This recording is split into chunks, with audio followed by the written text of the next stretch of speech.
prière encore ce matin, confesse-le, confesse la faveur de Dieu sur toi ce matin. Avant de rentrer dans ce temps d'adoration, confesse au roi Jésus, ta faveur est sur moi.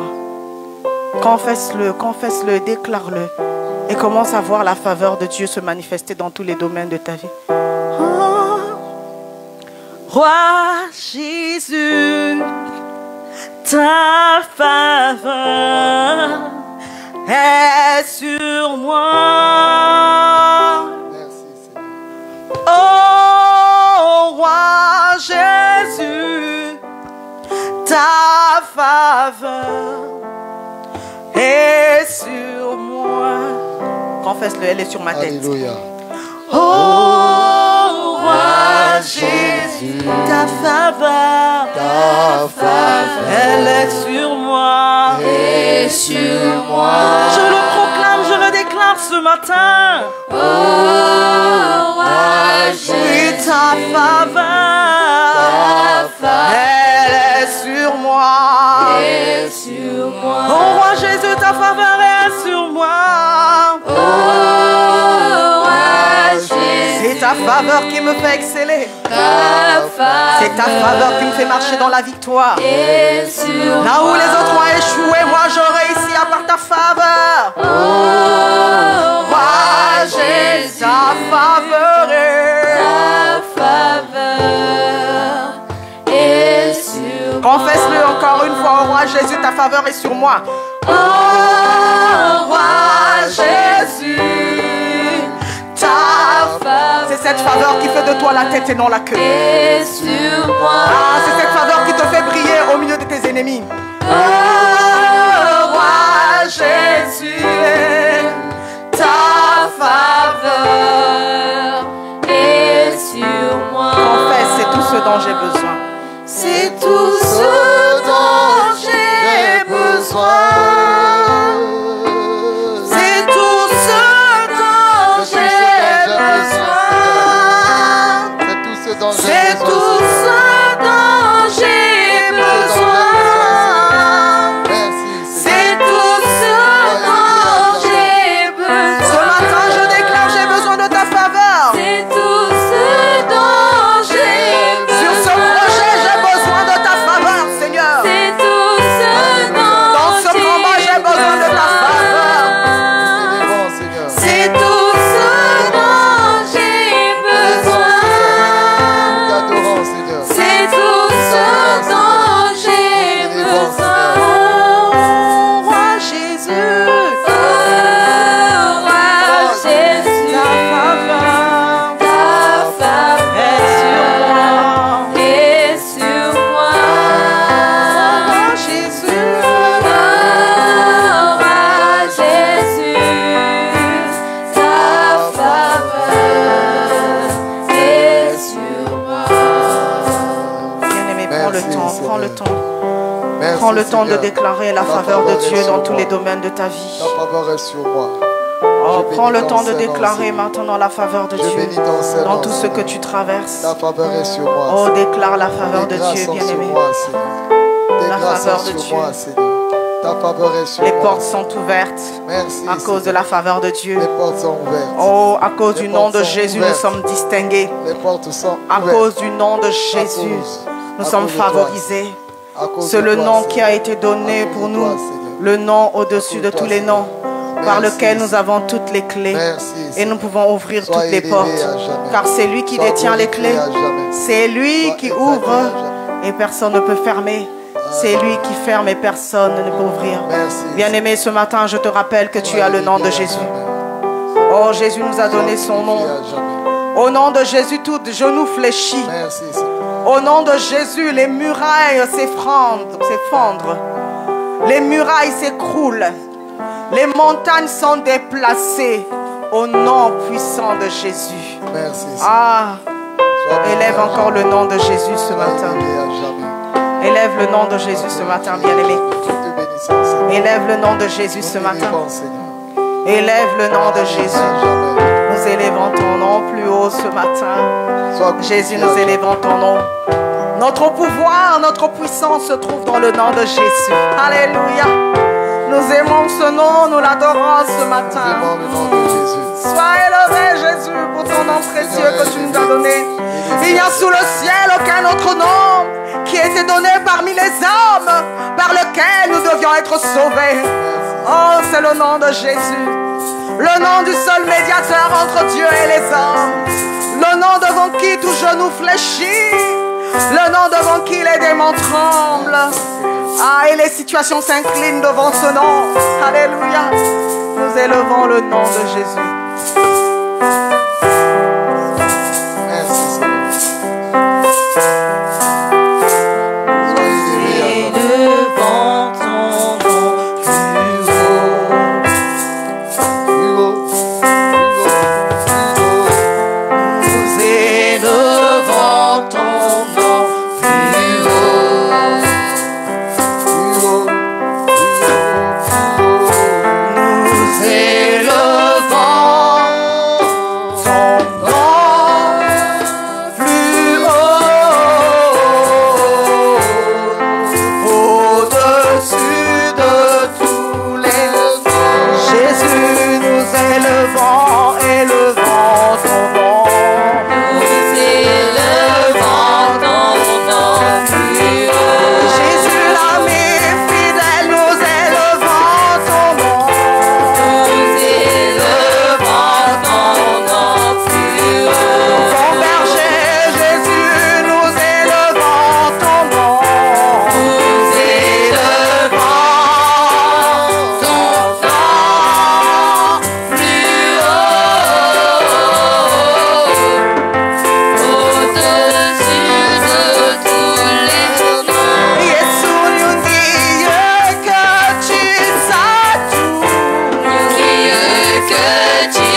trône.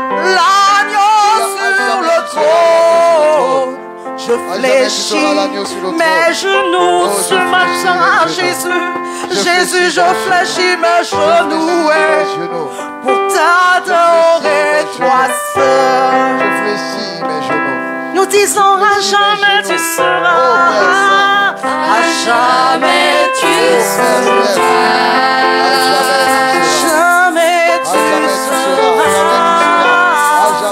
L'agneau sur le trône. L'agneau sur le trône. Je fléchis les genoux. Oui, je fléchis les genoux. T'adorer toi seul. Devant toi nous fléchissons les genoux ce matin. Tu seras à jamais, à jamais, à jamais tu seras. L'agneau sur le trône. L'agneau sur le trône. Merci Seigneur. Je fléchis les genoux. Oui, je fléchis À jamais le tu seras l'agneau sur le trône. À jamais tu seras l'agneau sur le T'adorer toi trône. Alléluia. Je Les cieux Les cieux proclament. proclament. Les cieux proclament. Alléluia. Merci Seigneur. La gloire du ressuscité. ressuscité. Merci Seigneur. Si Nous t'élèvons encore ce matin. Nous t'élèvons encore ce matin. rien n'est Rien. égal Rien n'est égal, Seigneur. à la beauté Rien du n'est égal à la beauté Seigneur. du Seigneur.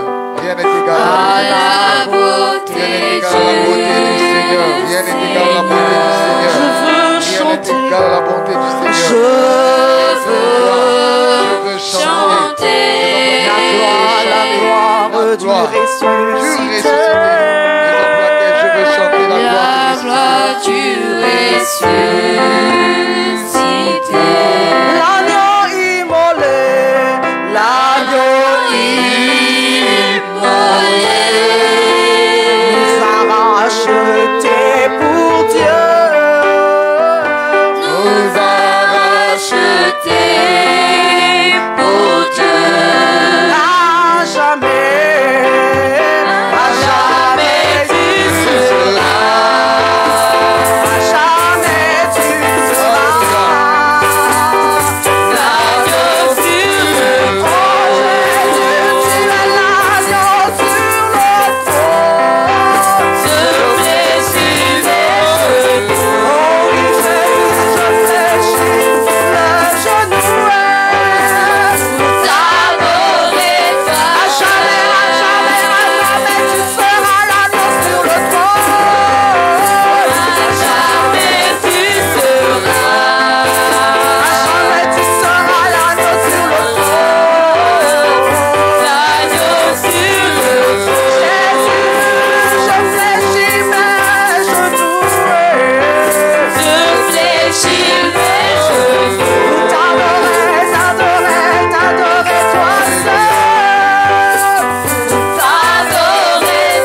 T'adorer en esprit, en vérité. Le privilège que tu me donnes, c'est de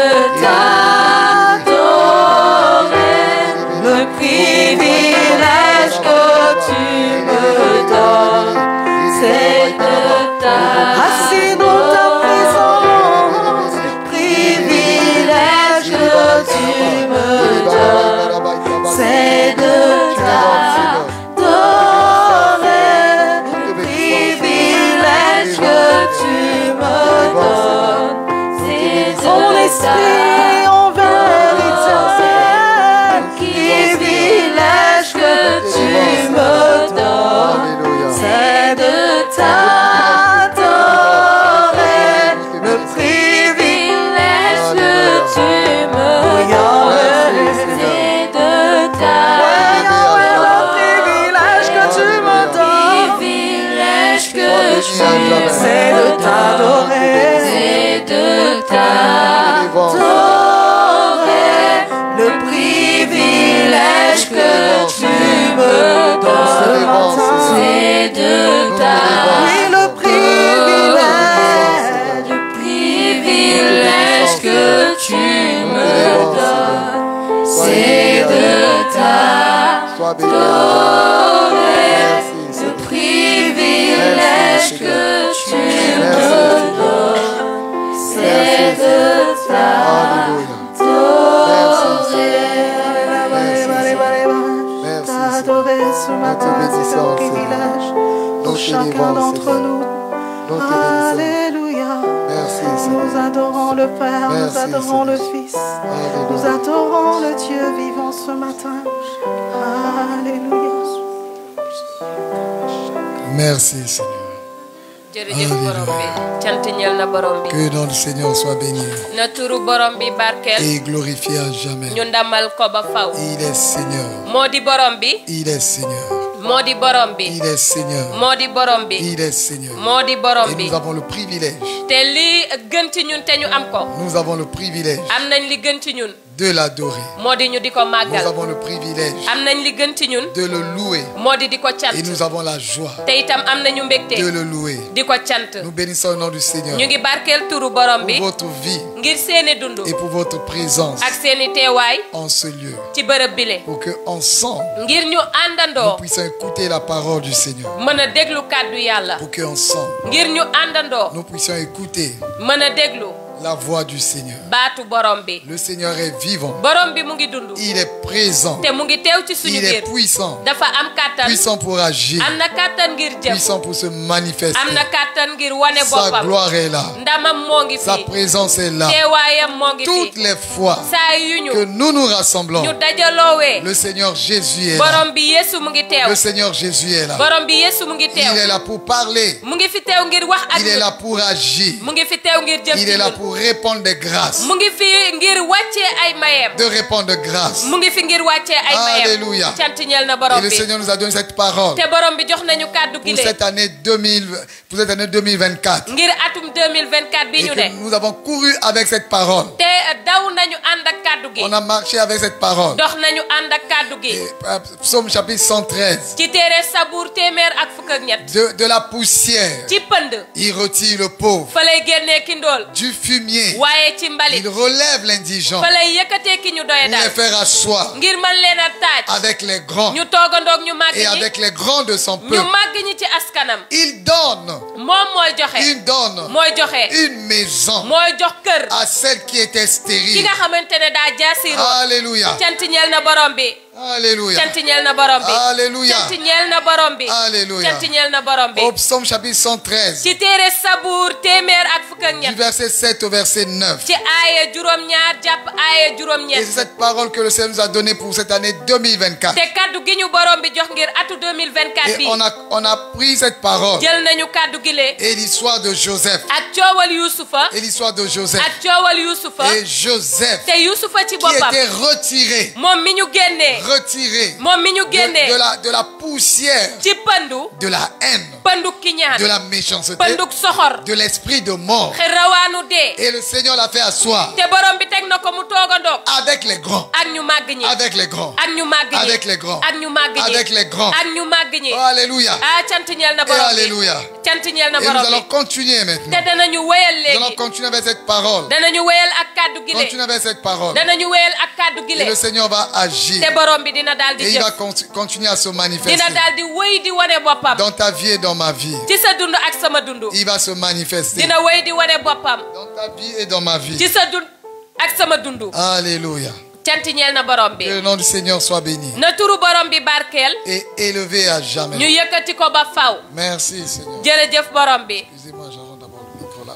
jéggal leen ma rek ma daal di defar micro bi Alléluia. cant ñeel na borom bi Merci Seigneur. jërëjëf borom bi Alléluia. cant ñeel na borom bi Merci Seigneur. jërëjëf borom bi Alléluia. cant ñeel na borom bi Merci Seigneur. jërëjëf borom bi Psaume chapitre 113. ci téere sabuur téeméer ak fukk ak ñett Psaume chapitre 113. ci téere sabuur téeméer ak fukk ak ñett Psaume chapitre 113. ci téere sabuur téeméer ak fukk ak ñett Du verset 7 au verset 9.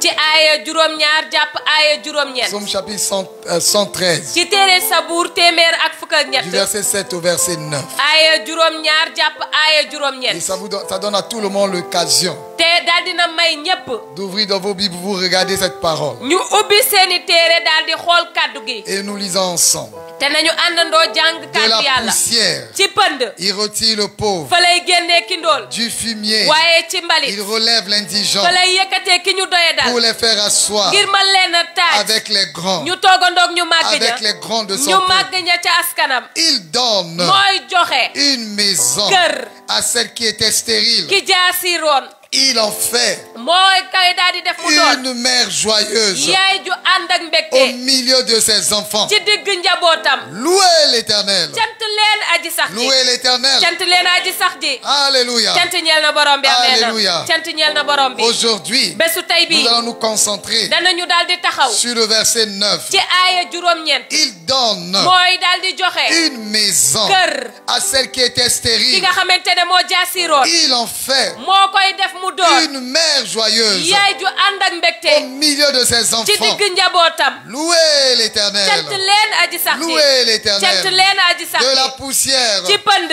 il retire le pauvre. fa lay yëkkatee ki Du ndool fumier, waaye ci il mbalit relève l'indigent fa lay yëkkatee ka ñu pour doy les dal faire asseoir ñu taaj leen ñu toog avec les grands, ñu toogandoog ñu màgg avec ña les grands de son ñu màgg peuple. ña ca askanam Il donne une maison mooy jox kër à celle qui était ki stérile. jaasiroon Il donne une maison mooy jox kër à celle qui était ki stérile. jaasiroon Il en fait moo koy def mu doon une mère joyeuse yaay ju bari au mbégte milieu de ses ci enfants. digg njabootam Louez cant l'Éternel. leen aji sax Louez l'Éternel. cant leen aji sax ji Il donne mooy daal di jox une maison kër à celle qui était ki stérile. jaasiroon Il en fait moo koy def mu doon une mère joyeuse yaay ju ànd ak au mbégte milieu de ses ci enfants. digg njabootam Louez cant l'Éternel. leen aji sax Louez ji l'Éternel. cant leen aji sax ji Louez cant l'Éternel. leen aji sax ji Louez cant l'Éternel. leen aji sax ji L'Éternel va le faire dans ta vie. aji sax ji dina ko def ci sa dund Il va le faire dans ta vie. dina ko def ci sa dund Le verset 7. aaya juróom-ñaar Il retire. mooy génnee Il retire. mooy génnee Il relève. mooy yëkkati Verset 8. ci aaya juróom-ñett Il fait asseoir. mooy teg mu toog Il fait asseoir. mooy teg mu toog Et quand on fait du verset 7, verset 7 au verset 8, suñu xoolee ci aaya juróom-ñaar ba aaya juróom-ñett de la poussière, ci pënd il retire le pauvre. fa lay génnee ki ndóol Il retire le fa pauvre. lay génnee ki ndóol Du fumier, ci mbalit il relève l'indigent fa lay yëkkatee ki ñu doya dal pour les faire asseoir ngir teg ko mu toogandoo avec les grands, ñu màgg ña avec les grands de son ñu peuple. màgg ña ca askanam Et c'est bon, te lu baax la mais c'est pas fini. waaye jeexul ba tey Pourquoi? lan moo tax Parce que ndaxte tu peux aller, yow mën ngaa on dem peut te faire sortir mën nañ laa génnee de la poussière de la pauvreté pëndug ndóol gi nga nekkoon et tu vas aller te da ngay daal di dem passer un mois am weer parmi les grands. ci biir ñu màgg ñi Et vis parmi les grands. daal di dund ci biir ñu màgg Vis ñi parmi les grands. dund ci biir ñu À màgg la ñi fin de 1 mois, waaye nag bu jeexantalu weer tu bi vas repartir chez toi. jotee nga delluwaat sa kër Dans ta poussière, yow ca sa pënd ma nga dans ta nekkoon pauvreté. ca sa ndóol ga nga nekkoon Tu étais heureux. yow da ngaa nekkoon ci Seulement mbégte 1 mois, weer rek nga ci nekk tu as goûté yow nga daal di ñam la présence des grands. teewaayu ñu màgg ñi Tu as dormi yow fanaanoo dans nga la maison des grands. ci biir ñu màgg ñi Tu as mangé yow lekkandoo les nga repas des grands. ñi màgg ñi Mais au bout de 1 mois, waaye nag ba weer jotee même de un an, ba ci sax at tu dois repartir yow da ngaa war a chez delluwaat toi yow fa nga et jóge woon revivre daal di dundaat encore ta pauvreté. ndóol ga nga daan Mon ami, dund tu peux aller sama xarit mën ngaa dem chez quelqu'un. ca këru Ce kenn n'est pas chez toi. yow nekkoo ci sa Ce këru n'est pas bopp chez toi. nekkoo ci sa On peut këru te bopp retirer yow mën nañu laa génnee pour un temps ci ak diir de la souffrance, ci coono de la pauvreté, ci ndóol et on t'amène chez les grands. ñu yóbbu la ci ñu màgg Et ñi tu vis avec les grands. nga dundandoog ñu Mais màgg ñi tant que le verset 9 waaye fekk aaya juróom-ñett n'est pas accompli dans ta vie, matul ci sa dund gile tu n'es pas totalement sorti de la poussière yow de la dëgg pauvreté. dëgg génn goo ci pëndu Parce ndóol que tu es chez quelqu'un. ndax yaa ngi ci këru Tu es kenn allé chez quelqu'un. da ngaa dem ci Tu këru es kenn allé t'asseoir avec les da grands. ngaa dem toogandoog ñu màgg Tu as ñi mangé avec les grands. lekkandoog ñu màgg ñi Le fait de manger avec les yow grands la nga lekkandoog ñu màgg ne ñi fait pas de toi un grand. defu la nga doon ku Le fait màgg de t'asseoir avec les yow grands nga toogandoog ñu màgg ñi ne fait pas de toi un grand. defu la nga doon Mais ku màgg lorsque waaye nag bi nga tu as, ba nga amee lorsque Dieu te donne, bala yàlla joxe lorsque Dieu te donne, bala yàlla et il joxe te donne daal di la koy jox une maison, jox la kër. lorsque Dieu te donne ndax yàlla jox na une la possession, moomeelu lorsque bopp Dieu te donne ndax bu la yàlla ce joxee qui t'appartient la nga moom et yow que tu n'avais pas te autrefois, amuloo ko woon là démb tu es sorti de la poussière de la pauvreté. foofa nag ngay génnee ci pëndu Là tu ndóol es sorti de la poussière de la foofa ngay pauvreté. génnee ci pëndu ndóol L'Éternel va l'accomplir dans ta vie. ameen aji sax ji dina ko L'Éternel matal va sa dund l'accomplir dans ta vie. aji sax ji dina ko matal L'Éternel sa va dund l'accomplir dans ta vie. aji sax ji dina ko Il matal sa va te dund tirer de la poussière de la pauvreté dina la génnee ci pëndum ndóol et il va te donner. te dana la jox Il va te donner. dana la jox Il va te donner. dana la jox Il va te donner. dana la jox Il va te donner. dana la jox Il va donner la maison à une pauvre. dana jox kër ki ndóol Il va donner la maison à une pauvre. dana jox kër ki ndóol J'appelle cela dans ta vie au nom de ameen maa ngi Jésus-Christ. woo loolu ci sa dund gi ci turu Yesu J'appelle ça Christa dans ta vie au nom de Jésus-Christ. maa ngi woo loolu ci sa dund gi ci turu J'appelle Yesu ça dans Christa ta vie au nom de Jésus-Christ. maa ngi woo loolu ci sa dund gi Il ci dit, turu Yesu il Christa donne une maison nee na mooy joxe à kër celle qui était stérile. jaasiroon. Il donne une maison. moo ko jox kër Il donne une maison. moo jox kër Il donne une maison. moo jox kër À partir de cet instant, ca jamono gii may wax tu ak yow étais chez les grands. da ngaa nekkoon ci ñu Regardez ce màgg que le Seigneur fait. xool leen li borom bi di def Il t'a fait asseoir avec les grands. yow bàyyi na la nga toogandoog ñu màgg Tu as goûté à la grandeur yow nga ñam màgg nu mu et mel il te donnera te dina la jox ce que tu as goûté. yow la nga ñam Alléluia. cant ñeel na borom Il bi te donnera yow borom bi ce dina la que tu jox as goûté. yow la nga ñam Il t'a amené yóbbu na la goûter aux grands nga ñam ci ñu màgg et il te donnera. dina la daal Il di te jox donnera moo lay jox ce qui t'a fait goûter. yow lam la ñam Il loo te donnera ce qui t'a fait moo goûter. lay jox lam la ñam Je te loo parle de la part du Seigneur. maa ngi lay wax lu jóge ci L'Éternel borom te bi donne maintenant. aji sax ji mu ngi lay jox L'Éternel te donne maintenant aji sax ji mu ngi lay ta jox léegi propre possession. yow sa moomeelu Ta propre bopp possession. sa moomeelu Il te bopp donne ta propre possession. jox na la sa moomeelu Il te bopp donne ta propre possession. jox na la sa moomeelu Il bopp te donne ta propre possession. jox na la sa moomeelu Il bopp te le donne. jox na la ko Il te le donne. jox na la ko Il te le donne. jox na la ko Il te donne. jox na la À celle qui était ki stérile, jaasiroon il donne une maison. jox na ko kër À celle qui était ki stérile, jaasiroon il donne une maison. jox na ko kër Il donne une maison. day jox Je kër prie pour nous tous qui sommes ici. maa là. ngi ñaan ngir ñun ñëpp ñi fi Oh, teew que les écus des cieux s'ouvrent. amiin naa samaan Les ubbeeku ci écus yow des cieux s'ouvrent sur toi. naa samaan ubbeeku Et ci yow que Dieu te donne yàlla maintenant daal di lay jox léegi une maison. amiin a Que kër Dieu te donne maintenant na la yàlla jox ta léegi propre possession. sa moomeelu Tu la bopp reçois au nom de Jésus-Christ. amen yow jot nga ko ci turu Tu Yesu la Christa reçois au nom de yow Jésus-Christ. jot nga ko ci turu Dieu Yesu te donne Christa ta propre possession. yàlla jox na la sa Dieu te moomeelu donne ta bopp propre possession. yàlla jox na la sa Dieu te moomeelu donne ta bopp propre possession. yàlla jox na la sa Mon moomeelu ami, bopp tu ne peux jamais être heureux. sama xarit doo ma sa nekk Tu ne ci peux jamais mbégte être heureux doo ma sa nekk ci quand mbégte tu habites chez yow quelqu'un. boo demee dëkk ci këru Quand tu jàmbur habites chez quelqu'un boo dëkkee ci këru qui jàmbur t'a pris moom mi la jël juste pour les vacances, ngir rek nga ñëw vacances juste fa pour t'aider seulement. ngir rek tax taxawu la Ça, c'est pour que tu goûtes loolu ngir nga ñam à la la grandeur. yow Et màggaay que cela te loolu puisse te transformer. mën laa soppi Que cela na loolu puisse t'amener mën laa à yóbbu bénir ces personnes, nga barkeel nit à ñooñu bénir leur vie. nga barkeel seeni dund Maintenant, waaye nag pour léegi que tu sois heureux, yow ngir nga nekk ci Dieu va mbégte mu te yaatu donner. yàlla dana la il va jox te donner yàlla dana la ta jox propre possession. sa moomeelu bopp Il va te donner dana la ta jox propre possession. sa moomeelu Je bopp vois quelqu'un gis ici naa kenn qui fii reçoit sa propre possession. amen jot na Je moomeelu vois boppam quelqu'un ici gis naa fi qui kenn reçoit sa propre possession. ku jot moomeelu Je boppam te vois recevoir ta propre possession. amen gis naa la nga jot sa Je moomeelu te bopp vois recevoir ta propre possession. gis naa la nga jot sa moomeelu bopp Je suis un parent. man waajur laa J'ai des enfants. te am naa ay doom Et j'ai une femme. te am naa soxna Et vous le savez. xam ngeen ko bu Et baax je le dis toujours. te dama koy wax saa Et su je vais nekk toujours le te répéter. saa su nekk Et dinaa je koy le bantu répéterai toujours. te dinaa ko wax saa su nekk Toutes les femmes mariées ah bépp jigéen buy sëy seront contentes d'écouter la partie là. dinañu nekk ci mbégte dégg wàllu wi le Très contentes d'écouter la partie. dinañ nekk ci mbégte mu rëy déglu wàllu wi le Mes amis, samay xarit j'ai vu des gens. gis naa ay nit J'ai vu des gens mariés, les femmes mariées gis naa ay nit yu sëyagul de mes propres yeux ci samay gëti bopp ici au Sénégal. fii ci réewu Sénégal Elle vivait avec son mari. da doon dund ak borom këram Elle est toujours en vie aujourd'hui. Je lui avais dit que je vais donner ce témoignage après 20 ans ou 25 ans. Je donnerai ce témoignage. ba tey mu ngi dund neewoon naa ko dinaa joxe seede bi bu amee ñaar fukki at wala Ça ñaar fait fukki plus at de ak juróom 25 ans que cette histoire est passée. ëpp na ñaar fukki at ak juróom Comme coow li jàll beaucoup d'autres histoires. ni mu melee ni coow yu Je vais bari résumer parce que je le ferai en audio bien fait et rapidement. dama koy daal di tënk ndax dinaa ko amal ci audio nu mu waree Donc elle vivait avec son mari mu ngi dund ak borom këram dans l'abondance, ci barile dans l'abondance, ci barile dans l'opulence, ci barile ak dal dans la prospérité. moo ngi ci barile gu yaatu Et son mari est mort. borom këram génn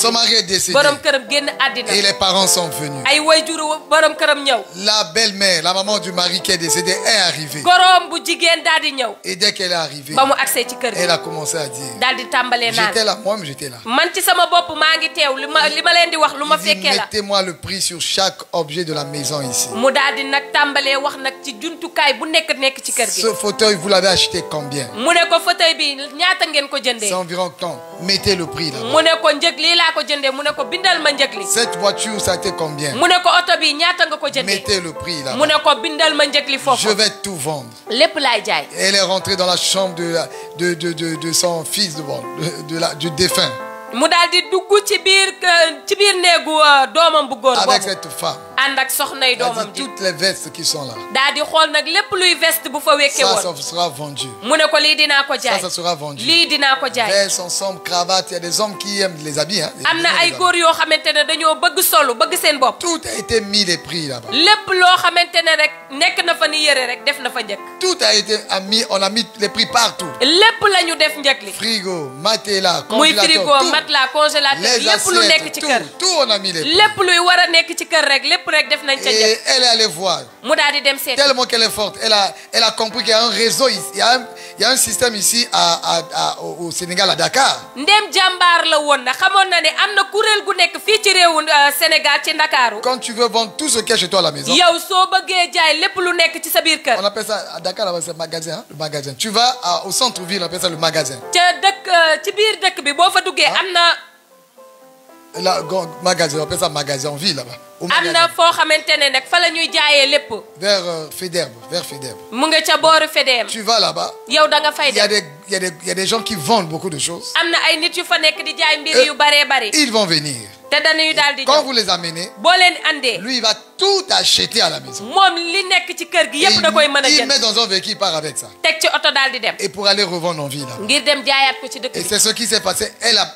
a connu ce système. te loolu la daal di def te xam na loolu fa mu war a jaar Tout ce qui était à la maison, lépp lu nekkoon ci kër elle a tout vendu. mu daal di jaay lépp Elle a tout vendu. mu daal di jaay lépp Tout vendu. mu jaay lépp Et j'étais là. maa ngi toog Je regardais. may xool Quelle triste histoire. ma ni coow lu tiis a ngi nii Quelle triste coow histoire. lu tiis a ngi nii Cette femme, soxna si femme soxna si va se retrouver moom dina daal di wéet maintenant comme ça, nii ci avec dara rien. te du yor tous Et elle pleurait. te mu ngi toog Et elle di jooy pleurait. mu ngi toog di Ce jooy témoignage, je vais le faire. naan nag dinaa ko def Je vais le faire. ma ne ko dinaa ko def Parce que j'étais chargé de dire quelque chose de très fort à cette femme. ma ne ko seede bi dinaa ko def ndax dañu ma yebaloo ma war a wax lu am doole soxna soosu Vous allez prendre ce témoignage quand je vais le faire partager. ne bés bu ma defee seede bi bokku leen ko Même si je ñeneen ne vous dis pas de partager, vous allez partager. ba ci sax bu ma leen waxul bokku leen ko kenn di ngeen ko bokk Son mari est décédé. borom këram génn na àddina Et pendant qu'on ramassait tout à la maison, ba ñuy dajale lépp lu nekk ci biir je këram suis tombé sur le dossier médical du monsieur. man nag ma daal di yem ci li nga xamante ne moo di dossier bi nga xamante ne moo jëm ci wàllu wér-gu-yaram C'est la góor gi main de Dieu qui m'a dirigé. loxo yàlla rek moo ma wan yoon J'étais encore étudiant. man ma nekk étudiant jamono jooju Et j'ai ouvert, j'ai vu ma daal di ubbi gis que le monsieur avait le sida. Ne- Il est décédé du sida. ne góor gi sida moo ko rey Oh Seigneur. ma ni coy borom bi Et dans ce dossier-là, ca dossier boobu ma gis il s'est ajouté le dossier de sa femme. dañ cee dolli li nga xamante ne moo di dossier Et soxnaam qu'on avait fait un prélèvement sanguin chez elle secret. ne daal di nañu xool deretam ci lu mu yëgul Et qu'elle a le sida au niveau avancé. ne am na sida waaye nag boo koy xool dafa daal di sori loolu ci moom Vous pouvez imaginer ça? ndax mën ngeen a xalaat loolu yépp La maman a tout vendu à la maison. yaayu borom këram ñëw jaay lépp lu nekk ci kër gi Elle a encaissé l'argent. daal di dajale xaalis boobu téye Et la femme qui est là, te soxna si nga xamante ne moo elle doon était sëy ci kër gi légalement mariée. Hein. moom mu ngi sëy ci kër gi ndax dañu koo takk Elle va sortir les mains vides. moom dana génn ci néegu sëyam Pire boobu encore, te du yor dara avec un sida. lu rawatina nag nga génn ànd ak feebaru en sida stade avancé. nga xool ne yow maanaam sida bi dafa wéy ci sa dund Très, yàgg na ci très avancé. wéy na ci loolu ba kenn Quand- mënu koo Quand lijjanti j'ai pris ça, ba ma jëlee il loolu fallait faire asseoir la dame. dama waroon a woo soxna si Ça, mu c'est vraiment toog très difficile. ndax jamono ju metti la woon ci Nous moom n'étions qu'à deux. ñaar rek la ñu woon Et je l'ai fait asseoir. ma ne ko toogal Lorsqu'il n'y avait personne, je l'ai amené dans une chambre quelque part, je l'ai fait asseoir. bi nga xamante ne kenn nekku fa ma yóbbu ko ci benn néeg ne ko toogal Et je lui ai dit, ma ne ko ton mari est décédé. Il ne savait pas de quoi son mari était décédé. sa borom kër génn na àdduna waaye moom xamul lu yóbbu borom këram Je lui ai dit que ton mari est décédé du sida. ma ne ko sa borom kër sida moo ko Il yóbbu commençait à lire, je lui ai donné le dossier médical. ma daal di jël dossier médical yooyu daal di ko koy Elle a lu, elle a lu, elle a lu. mu daal di jàng Elle a crié. mu daal Commence à di yuuxu pleurer. tàmbalee Et jooy je la regardais pleurer, pleurer. ma xool ko muy jooy di jooy Et puis, ba ci nag elle a dit, eh, mu daal ne ah et moi alors? man nag J'ai pris le deuxième, ma jël ñaareel bi je lui ai donné. daal di ko koy jox Dès qu'il a pris, ba mu ko jëlee rek elle a lu, daal di jàng elle a lu. daal di jàng Elle n'arrivait plus à s'arrêter de lire. mënatul la sax te boppam bàyyi jàng ba mu doon jàng Ses mains tremblaient comme ça. ay loxoom di raf Elle était KO. ndax booba ñàkk na doole Kaw, mënatul kaw, kaw. mënatul dara Et j'ai repris ça. ma daal di jëlaat loolu Elle a commencé à pleurer. mu tàmbalee Elle jooy dit, je suis fini. mu daal ne man pare naa Je suis totalement fini. man pare naa Pleurer, elle a commencé à pleurer. di jooy di jooy Et j'ai vu combien on lui a fait du mal. ma gis ni ñu ko tegee naqar Toute sa vie giiru dundam était détruite comme ça. dafay yàqu ci Et nii elle a le sida à niveau avancé. mu ànd ak sida boo xamante ne nii li ko dese bareetul Et la belle famille a tout vendu. ay goroom ñëw jël lépp lu nekk ci Et elle kër va gi jaay quitter ce mariage les mains vides. te dana génn ci kër googu mu doon sëy Et ci ay loxoy neen depuis ce jour-là, la ko dale bés la boobu suite ba de léegi l'histoire, vous ne connaissez pas, donc j'égale la suite. Depuis ce jour-là, ne la ko dale bés boobu ba depuis léegi ce jour, la ko dale bés boobu ba léegi j'étais encore fiancé. man damaa nekkoon di ngoro J'ai dit, Seigneur, ma ni borom bi dès que nous sommes mariés, ba ñu duggee ci néegu sëy le premier acte à faire, la ñu war a njëkk a def je vais construire pour ma femme. mooy dinaa tabaxal sama soxna Donc kër toutes les femmes mariées sont ici, on va dire Amen. kon bépp soxna su am borom kër rek dina wax na amee Je noonu vais construire. Ma ne dinaa l'autre tabax. marié est là-bas. keneen ko am borom këram ci biti C'est vrai que toutes les femmes vont aimer la partie là. ma ni bépp soxna bu am jëkkër rek dina bëgg wàllu Dès qu'on woowu s'est marié, ba ñu duggee rek ci néegu sëy c'est depuis ce jour, la ko dale bés boobu j'ai vu les larmes de cette femme. ba ma gisee rongañu soxna soosu Les larmes de cette femme-là. rongañu soxna soosu Sortir les mains vides. génn ci néegu sëy boobu ak loxoy neen Tellement que j'avais la pitié. ma yërëm ko loolu sax On a fait un coup. lenn rek la ñu def On était deux seulement. Il Ñaar ne fallait pas kese que la personne ñu. soit au courant. Mais le dossier médical, j'étais le seul à connaître ça. Avec ndax la jëmoon ci wàllu wér-gi-yaramam man rek maa ko xamoon te ñaar rek la ñu elle. woon Et j'ai pris un frère.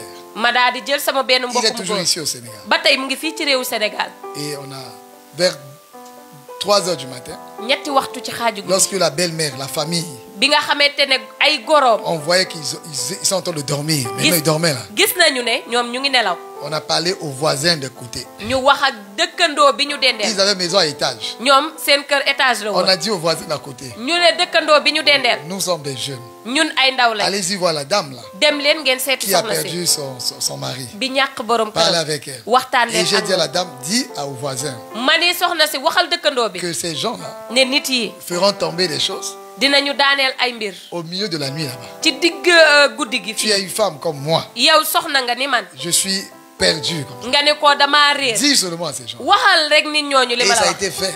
noonu la ko Ce qui defee. fait que vers 3 heures du matin, looloo tax bi ñetti waxtu ci xaaju guddi jotee. on a pris ñu daal di jël. des bijoux en or. ñu jël ay takkaayu Parce or que le yi. monsieur aimait tout ce qui était or. ndax góor googu dafa bëggoon rek lépp Donc, luy tout wurus. ce qui était or, lépp luy wurus. des porcelaines, la porcelaine, lépp loo xamante des ne rek assiettes porcelaine qui coûtent, ça coûtait quelque chose, des centaines de mille. Hein, lépp loo xamante ne rek ay Vous ne assiette connaissez la pas loo xamante ne dafa am porcelaine, njëg lu vous am comprenez doole. rien. Les enfants ne comprenez rien. xale yi Le xamuñu ci Seigneur dara. va vous retirer de la pauvreté. amen Et va borom vous en bi faire asseoir avec les grands. borom bi dina leen Quand génnee je ci vais ndool parler daal di leen teg. les assiettes en porcelaine, vous allez comprendre. bés bu ma waxee Parce que nag le pauvre assiette ne yoo comprend xam pas, le pauvre ne comprend pas ce langage-là. ne ndax ki ndoo la xamul li may wax ci Donc, wàllum assiette yooyu. Les assiettes en porcelaine, assiette yooyu nga xamante ne Qui coûte njëg lu cher lay plus jar. de 150 000 francs. te ëpp na li muy Donc, jar ëpp na ñaar le fukki monsieur, fanweeri junni. c'était un diplomate. ndax góor googu noonu Donc ko il aimait la beauté. ku Comme la amoon beauté. la ndax dafa bëggoon lu Donc taaru. on a pris ça dans les mallettes comme ça là. jël nañ ko ci mallette ya mu Donc, nekkoon. on a attaché daal di koy takk ba mu dëgër. et on a fait par les fils, les cordes. ñu daal di koy yeew ci buum ba mu dëgër. On a mis dans les paniers, daal di koy dugal ci pañe. on faisait descendre par les cordes. di ko wàccee nag ak ay buum. Chez ci les- beneen këru Chez les dëkkandoo bi. voisins. ma koy ñu koy wàccee ci këru Mon ami dëkkandoo bi. était là-bas. sama xarita nga Moi, woon foofu ca biir kër ga. moi, j'étais en haut man maa nga ca kaw. et je faisais descendre. may takk di Quand ça wàccee sama xarit bi descend, di quand ça jël. descend, lui il prend. su wàccee rek Il moom mu garde. tekki teg côté. On a fait descendre ñu daal di les wàccee. porcelaines, di wàccee ay assiette yooyu. les bijoux. Parce que di wàccee nag lépp la luy maman wurus. fouillait cette femme. ndax yaay jooju dafa doon lënbët jigéen jooju. Fouillait cette femme. di lënbët Vous jigéen ji. assurez qu'elle va sortir vraiment les mains di vides. xool bu baax ne jigéen ji bés buy génn du génn Donc ak les dara. porcelaines sont parties. waaye nag assiette ya dem na. Tout ce qui était de valeur, les objets comme ça, on a fait passer lépp par. loo xamante ne rek mu ngi ci biir kër gi te am njëkk rek. daal di nañu ko wàccee ci On këru a fait passer dëkkandoo par bi. les fenêtres là-bas. On a fait- ñu daal di koy wàccee ci këru dëkkandoo bi. Et c'était de valeur de plus de 2 millions ou 3 millions comme ça. te la nga xamante ne dajale woon nañ ko suñ ko doon xayma toll na ci ñetti millions. On l'a vendu. ñu daal di koy jaay. Plus de 2 millions et quelques comme ça. lu ëpp ñaari millions ak lu teg. Et on a envoyé l'argent à quelqu'un qui est quelque part. ñu yónnee xaalis bi koo xamante ne mu ngi fenn. On a dit dès que la femme va arriver dans son pays, ñu ne kooku bés bu soxna si accès ci këram. tu vas le lui envoyer.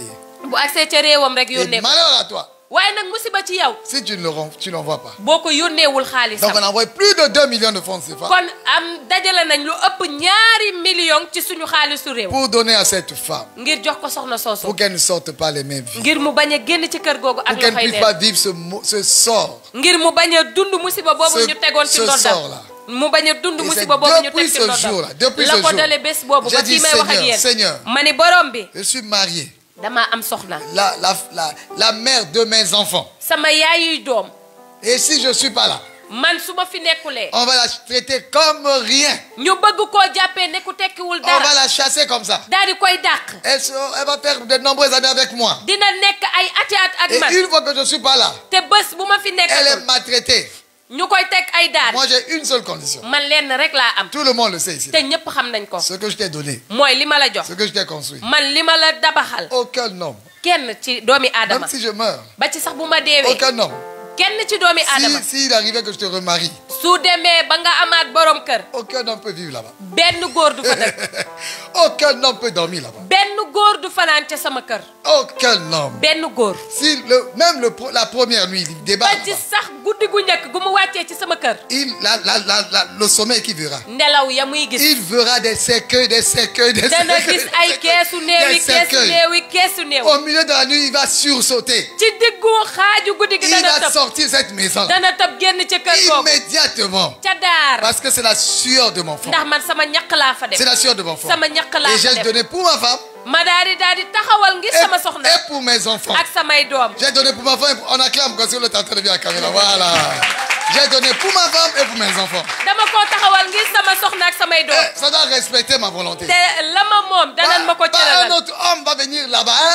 beneen góor du ñëw ci sama kër. Tu viens déedéet là. yow nga ñëw. La nuit là. guddi Tu googu. rêveras que des cercueils, ay des cercueils, des cercueils, des cercueils. keesu néew ngay gis. S'il est fort, yow bu fekkee da ngaa am s'il est doole. fort, le sommeil, il tarde comme ça. bu fekkee da ngaa am doole ba mën a nelaw yu Il xóot. essaie de prendre le café pour tenir. mën a jël café bi Il a bañ a pas- nelaw. J'ai fait deuxième prière. damay ñaan ñaare Quand il va rester là, bés bu toogee ne du il va se nelaw. voir dans un cercueil lui-même dedans. dana gis boppam ci biir keesu néew. Il a rêvé les cercueils. moom daal dina gént ay keesu Ça a néew. fait peur, il n'est pas parti. mu tiital ko ba mu yeewu toog. Maintenant, il va se voir lui-même. waaye bu toogee moom ci Dans le boppam mooy gis cercueil, il va se voir boppam. lui-même dans le ci biir cercueil. keesu néew bi. S'il veut vivre, il va quitter. su bëggee dund rek dana génn ca kër. Voilà ce que j'ai fait comme prière. man noonu laa Et ñaanee c'est ni ñaan. pour toutes ces souffrances-là léegi ngir coono googu que j'ai yëpp. dit, Seigneur, laa ne borom bi. mon épouse, sama soxna. mère de mes enfants, ki ma jural samay doom. avant même que le souci vienne, laata sax sa xalaati àddina di ñëw. que la famille commence à dire, samay mbokk tàmbali naan depuis que tu as pris cet homme, yow ba nga sëyee góor gi ba léegi. qu'est-ce qu'il a fait pour toi? lan la defal. Très rapidement, ca daar. j'ai acheté du terrain, jënd naa suuf. j'ai construit, tabax fa kër. terminé les travaux, jeexal tabax ba. tout fini, daa di pare lépp. clé en main. daa di jël caabi ak kayit. Chérie, ne ko yow ki ma bëgg. prends, ki ma bëgg les ak papiers sont avec elle. kayit yaa ngeeg yow. Les papiers sont en son nom. ne sa Les tura ci ne. papiers sont avec elle, ne yow laay waxal. avec son papa, yow sa baay laa toogal. avec sa mère. ak sa yaay. Alléluia. waaw kay cant ñeel na Et j'ai borom laissé bi. un peu d'espace. ma daa di bàyyi benn wàll. J'ai construit là-bas, j'ai laissé un bon espace là. ma tabax kër gu baax waaye nag bàyyi fa benn wàll boo xamante Si ne. les Konania, les Eli, les Chama veulent avoir quelque chose, ma ne ko bu dee koni wala royi wala xale góor yi ku ci bëgg a am dara rek. vous allez construire en étage là-bas. yéen di ngeen fa taxawal étage. Je vais faire peut-être l'effort, je vais mettre les fondations là-bas. man danaa fa tàmbali dara bàyyi ko fa. Pour que ça monte. ngir mu mën a jóg. Rez-de-chaussée. bu ma ko taxawalee ba mu xaw a jóg L'aîné doit nii. être en haut là. waaye lépp a war a ne ca kaw. Le rez-de-chaussée. dama koy def nii ba mu Le taxaw. dernier, au premier rez-de-chaussée. ma daa di def la njëkk benn. Le quatrième rez-de-chaussée. ñetteel bi ma def ko. Troisième, ñetteel bi. premier étage. ñetteel bi muy premier étage. Deuxième au deuxième étage. ñaareel bi wala ñaareelu Le étage. premier au quatrième étage. bu njëkk bi mu nekk ca la nga xamante ne moo di ñetteelu étage. Voilà ce que j'ai pensé. man noonu laa À xalaatee. partir de ce moment-là, te ca waxtu woowu la ko dalee ca à waxtu partir de woowu. cet instant que je parle, la ko dalee ca jamono jooju ma wax. parce que je sais, ndax xam naa. parce que je sais, ndax xam naa. tu peux yow mën nga. yow mën nga. habiter dëkk. avec. ak. Hein? Elle peut être mariée avec moi là. mën Elle est naa mariée avec nekk moi. sama soxna dëkk ak man. Elle vit dans l'abondance. mu ngi dund ci bari le. Elle vit dans mu l'abondance. ngi dund ci bari le. 15 ans, 20 ans, 30 ans de mariage. fukki at ak juróom ñaar fukk fanweeri 25 at ans ak de juróom mariage.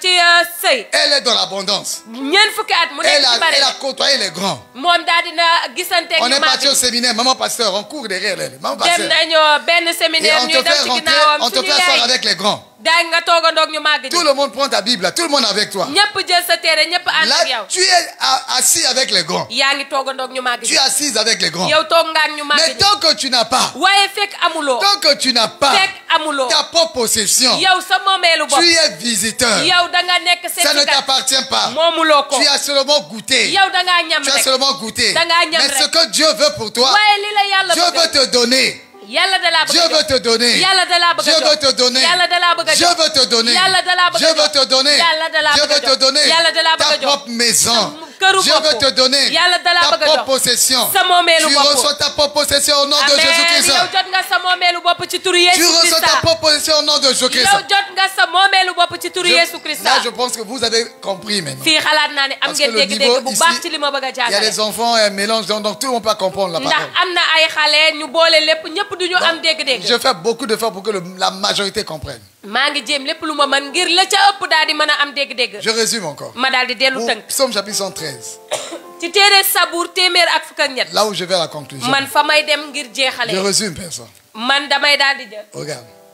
Mariée, ma femme est mariée avec moi. xoolal man damaa takk sama soxna mu may sëyal. Et nous faisons de nombreuses années de mariage. te ay ati at ñu ngi ko nekk ci sëy. Elle a goûté, elle est assise avec les grands. moom toogandoo naag ñu màgg ñi. Avec les grands de peuple. toogandoo naag ñu màgg ñi ci askanu borom bi. Mais waaye le jour que je ne suis pas là, bés bu ma fi dul nekk elle repart mu dellu dans son village là-bas. delluwaat fa mu jóge woon. Elle a goûté à la grandeur. moom ñam na lan moo di Mais màggaay. elle n'a pas de possession. waaye amul Il moomeel. n'y a pas de possession. amul moomeel. Donc il n'y a pas de possession. nekk fekk moomeel amul. Tu as goûté seulement. yow da ngaa ñam Tu es assis yaa ngi toog avec les grands, ñu màgg ñi. mais tu n'es pas devenu grand. waaye doonoo ko màgg. Tu n'es pas devenu yow grand. doonoo ko màgg. Pendant ce temps-là, yow ca jamono quand jooju. tu es assis avec les grands, yow boo toogandoog ñu comme on màgg dit à ñi. Dakar, là, avec les grands là, boo toogandoog ñu màgg tout ñi. le monde te considère. ñëpp a lay cëral. Tu as la considération des grands, yow ñu màgg ñi sax dañ lay mais cëral. tu n'es pas grand. waaye nekkoo ko màgg. Tu as la considération des grands, yow am nga cëru ñu màgg ñi. mais tu n'es pas grand. waaye nekkoo ko Tu vas devenir grand yow da ngay doon ku lorsque màgg. tu vas avoir ta te possession. boo amee sa moomeelu Lorsque tu as bopp. ta possession, boo amee sa moomeelu tu bopp. deviens grand maintenant. da ngay doon ku Je màgg prie léegi. le Seigneur maa ngi maintenant. ñaan ci borom Ce bi ngir yow. mur tombe maintenant. loolu daal dina Ce waddu. mur est brisé maintenant. mur boobu daal dinañ Tu ko daal. reçois ta possession au nom de Jésus-Christ. amen yow jot nga sa moomeelu bopp ci turu Tu Yesu reçois ta Christa. possession au nom de Jésus-Christ. yow jot nga sa moomeelu bopp ci turu Je Yesu fais Christa. briser cela au nom de Jésus-Christ. yow danaa daan loolu ci turu Yesu Il te Christa. donne une maison maintenant. jox na la kër Il te léegi. donne la possession jox maintenant. na la moomeel Il te léegi. donne la possession jox na la maintenant. moomeel Il léegi. te donne la possession jox na la maintenant. moomeel Il léegi. te donne la possession jox na la maintenant. moomeel Il léegi. te donne la possession jox maintenant. na la moomeel léegi Tu amina. possèdes maintenant. yow yaa am Tu léegi. possèdes maintenant. am nga léegi. J'appelle ça dans ta vie au nom de maa ngi Jésus-Christ. woo loolu ci sa dund gi ci turu Yesu J'appelle Christa. ça dans ta vie au nom de Jésus-Christ. amina maa ngi woo loolu ci sa dund gi ci turu Yesu. J'appelle ça dans ta vie au nom de Jésus-Christ. maa ngi woo loolu ci sa dund gi ci turu Yesu J'appelle Christa. ça dans ta vie au nom de Jésus-Christ. maa ngi woo loolu ci sa dund gi ci turu Tu Yesu reçois la Christa. possession au nom de Jésus-Christ. yow jot nga sa moomeel ci turu Yesu Non Christa. seulement tu étais assis avec les grands, ba nga toog a ndeeg ñu maintenant màgg ñi. pour devenir grand, yow nga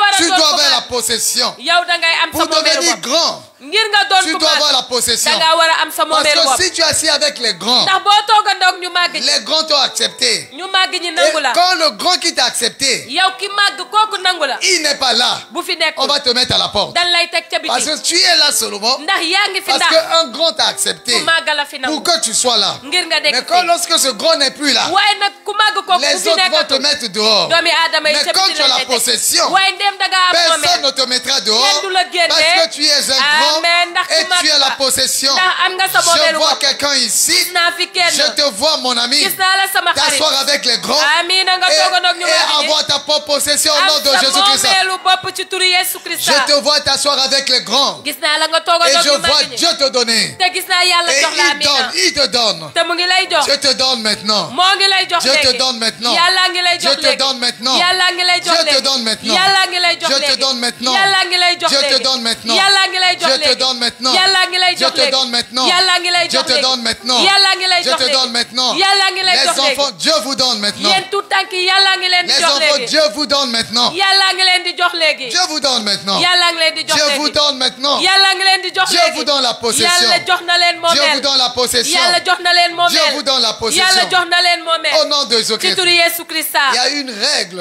am na nag li war a am. wareef bu am que le monde des ténèbres ci dëkku lëndëm. a inversé. dañu ko wëlbati. Et où ma fille, elle est où ça? ani sama doom. Elle est où? Ah? Après? Ok. Ok. Donc, il y a des, ok. Il y a inversion de rôle. am na loo xamante ne ni am na te dëkku lëndëm da koo wëlbati. Parce que les gens disent, ndax nit ñaa ngi naan. les gens se disent que ce sont les enfants nit ñaa ngi naan ay tout tànk lañ. qui doivent faire ça pour leurs parents. ñoo war a defal loolu seeni way. Ce n'est pas la règle. du lu war. Non. déedéet. Ce n'est pas la règle. du lu war. Ce n'est pas la règle. du lu war. La règle, la bonne règle. li war te mu doon wareef bi gën. Et nous devons être dans la bonne règle. mu de gis naa la ci wareef bi Donnez gën. les deux.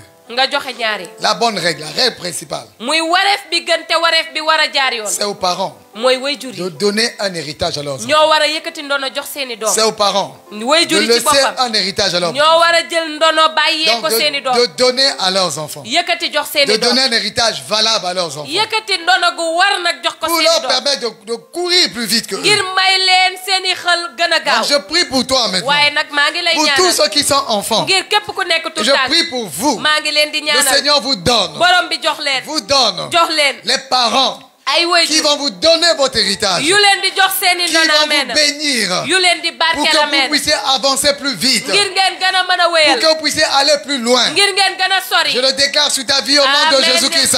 maa ngi koy wax ci sa dund ci Je le turu déclare Yeesu sur ta Krista vie au nom de Jésus-Christ. amina maa ngi koy wax ci sa dund ci À turu Yeesu celles qui Krista sont mariées, ñi am borom kër je déclare maintenant maa ngi wax que léegi l'Éternel ñi aji sax ji vous donne des maris jox na qui mu jox vont leen vous borom donner kër votre possession. ñu leen di jox seeni Au moomeel nom de amina Jésus-Christ, ci turu Yeesu le Krista Seigneur vous donne les maris ne leen yàlla qui jox vont ay vous borom donner votre kër possession. ñu leen di jox seeni Au moomeel nom de Jésus-Christ. ci turu Yeesu Krista Au nom de ci Jésus-Christ. turu Yeesu Krista Pourquoi? lu tax Conclusion, verset toujours Ci- 9.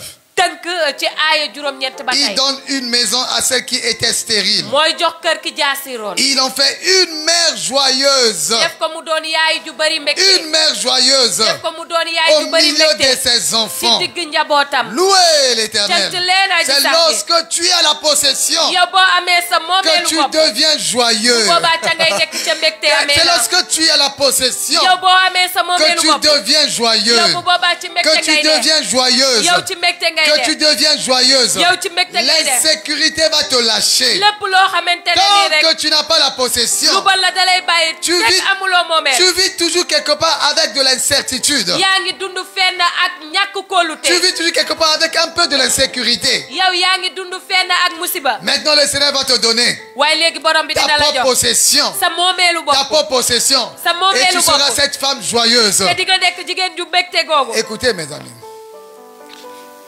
Il y a être locataire am na ndimbalu luye et être propriétaire. ak Propriétaire. ndimbalu ki moom Le locataire, ki luye quand la fin du mois arrive, bu weer wi ou deewee le début du mois arrive, wala njëlbeelu weer wi le propriétaire va demander l'argent. yow ki nga xamante ne moom kër gi dafay daal di Et ñëw là, il faut qu'il paye. ne bu boobaa da ngay fay Le propriétaire de son côté, il fait quoi?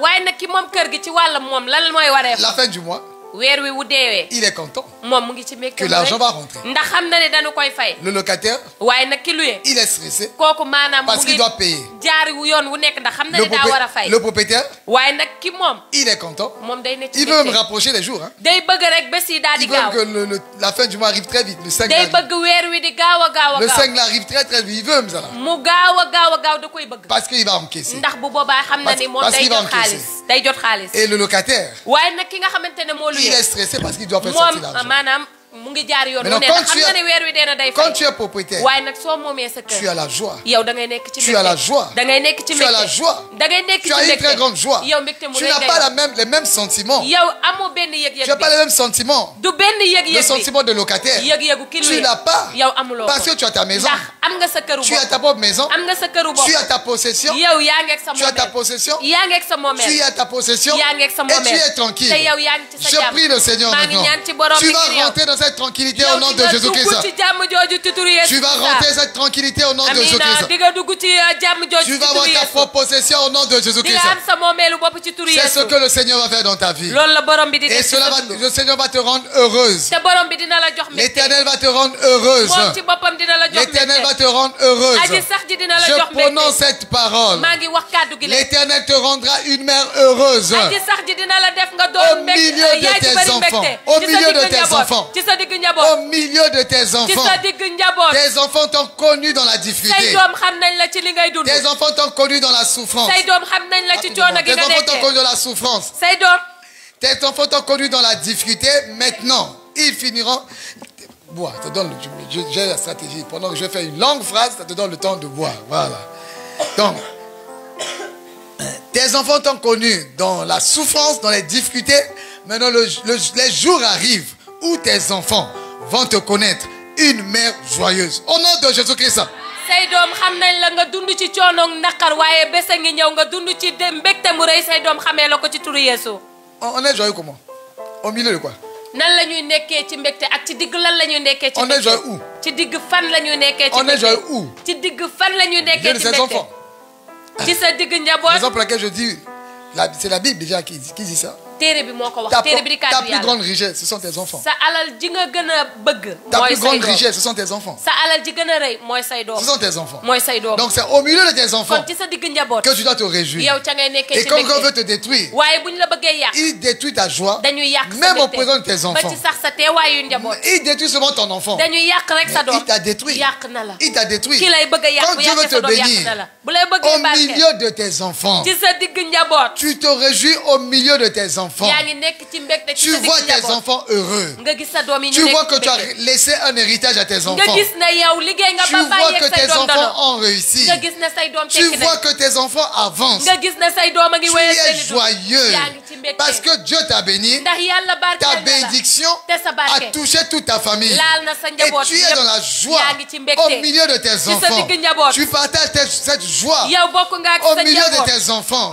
ci sa digg njaboot Ça ne aucun collègue, du andi kenn ci aucun dëkkandoo collègue ne remplacera tes enfants. benn dëkkandoo du jël sa place Aucun doom collègue ne remplacera pas tes enfants. benn dëkkandoo du jël sa Même njaboot si tu te réjouis au milieu de tes amis, ba ci sax boo nekkee ci mbégte ce sa n'est digg pas, ay ce n'est xarit pas la meilleure joie. nekkul mbégte mi gën La meilleure joie, Mbégte c'est mi au gën milieu de tes mooy sa enfants. digg njaboot Au milieu de tes enfants. sa digg njaboot Entouré de tes amis. say xarit wër Mais la au milieu de tes enfants. waaye ci sa digg njaboot lay doon Tes enfants sont là. say doom a ngi teew Où tes enfants te voient. wala say doom di la teg Ils savent que papa est dans la xam joie. nañ ne sama baay Ils ngi sont ci en mbégte communion avec toi. ñoo ngi waxtaan ak Ils yow voient que tu es joyeux. lëkkaloog ak yow ba xam Comme, ne yaa ngi ci comme mbégte tu es là heureuse. yow boo fi nekkee ànd ak mbégte Tes enfants voient. say doom teg ci seen bët Je le prie, mes amis. maa ngi koy ñaan Cela samay va xarit vous arriver au nom de Jésus-Christ. amiina loolu di ngeen ko dund ci turu Yeesu Nous sommes conseillers conjugaux.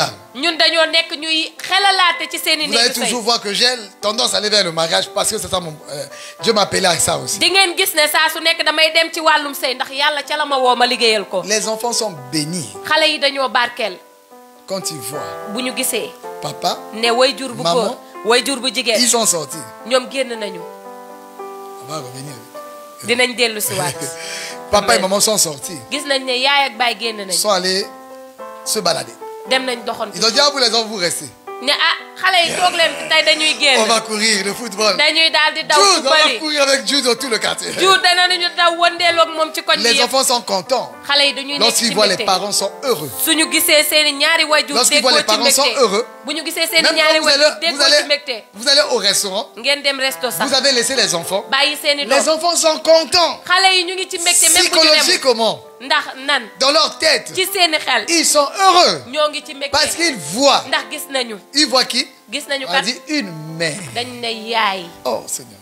cey borom Nous bi les papas là vraiment. ñun bàyyi moom On n'a pas dit voir une ah père. ñun bàyyi nag Pourquoi on n'a dit pas il fait un père la moo heureux? tax neewuñu bàyyi Mère- waaye yaay Mère heureuse. yaay ju mbég yaayu mbégte Mère heureuse. yaayu mbégte Je dis parfois dire, oh mais Seigneur, il fallait mettre père aussi là-bas. ah yenn saa yi dama naan ah borom bi mënoon nga faa dugal bàyyi rek Mais parce que Dieu sait waaye yàlla xam na la douleur métit de porter 9 mois bi de ngay grossesse. ëmb juróom-ñeenti weer Ah, waaw porter 9 mois de grossesse. nga ëmb juróom-ñeenti weer Dieu sait que c'est très difficile. yàlla xam na ne Et lu metti la Dieu connaît te yàlla xam na que comment la maman va souffrir naka la sa soxna si di nekkee ci pour coono élever les enfants. ngir mën a yar say La doom nuit, souvent, elle va dormir d'un côté guddi lu ci bëri yaay wet lay pour tëddee donner la tétée. ngir mën a jox ween wi ngir doomam mën Nous, a on ne le naam fait pas.